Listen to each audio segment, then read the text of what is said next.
Welcome to this video. In this video, I will show you how normal components can communicate with their grandparents. With grandparents or grandparent components, I mean components that are not the direct parent component of the bespoken components.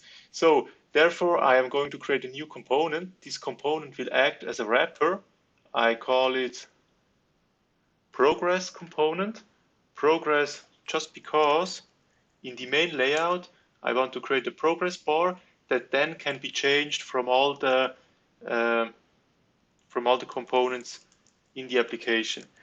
So this component is giving a cascading value to its child content. Now it's very important that you call the render fragment here child content. If we don't define a name of the render fragment, it will always assume that it's the child content. So, and by not giving a name when we define the render fragment, I will show you what I mean when we actually call this component here. So then here we have also to give it a value, and we give it this. So we give it every component in the cascading value component, we give the value of the progress component.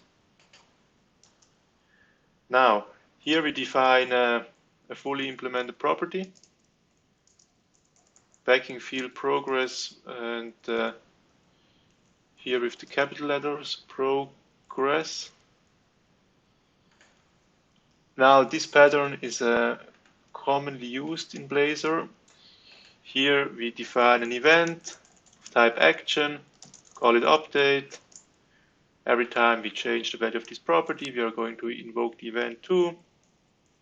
Elvis operator.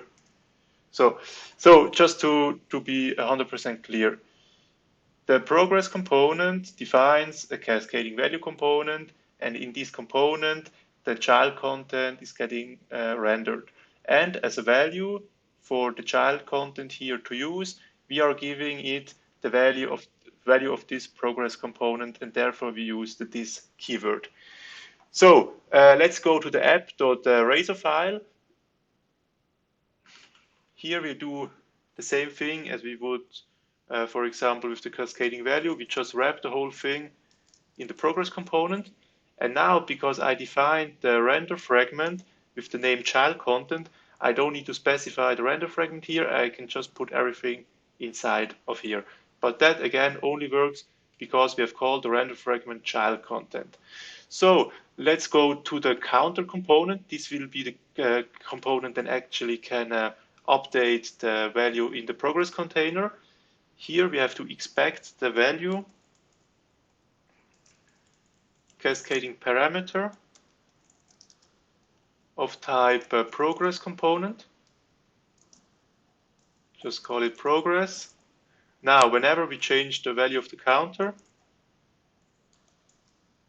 we are going to increment the progress. Yeah, the naming is not perfect. And we also have to subscribe to the action. So to the event of type action, public, override, or initialized. I know it's not public, it's protected.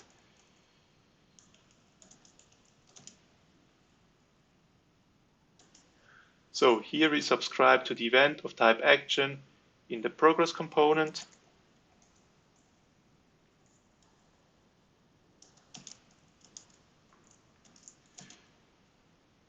Now I've told you that it takes an action, and here I'm going to call invoke async.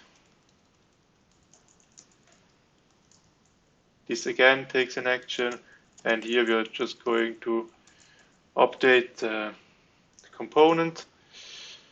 We are not awaiting this task that's getting returned, but that doesn't matter.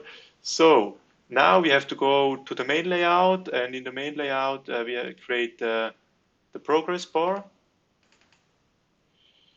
So, but also because we want to consume the value of the progress component, we have to define cascading parameter progress component progress. Here again, we have to subscribe to the event. I'm going to just copy that, paste it. Now, here we want to create a progress bar. So, call it class progress. Now, style with 100%. And then in here, the actual progress bar comes in. Now, class progress bar. I change the color to info. Oh, I have to be inside of the parentheses. So background to info. And now the style, the width. So that's a property that actually displays the progress. I am using first the Razor syntax, and in here string interpolation, so the $sign, parentheses, and then the curly brackets. Here I am going to use the progress dot the progress value, and then just the sign here, and here I'm going to put also the progress value in so that we see where we are standing. Now, I also am going to nest the counter component in the index component so that it makes a bit more sense. Now, you may also ask yourself, are there other possibilities to achieve the same thing? And yes, we could just define an event callback, then we then pass from component to the other component. So every component in the hierarchy has to be passed an event callback. But that's a bit with a lot of overhead. We're just going to call here counter and then adding here the counter component. So let's have a look.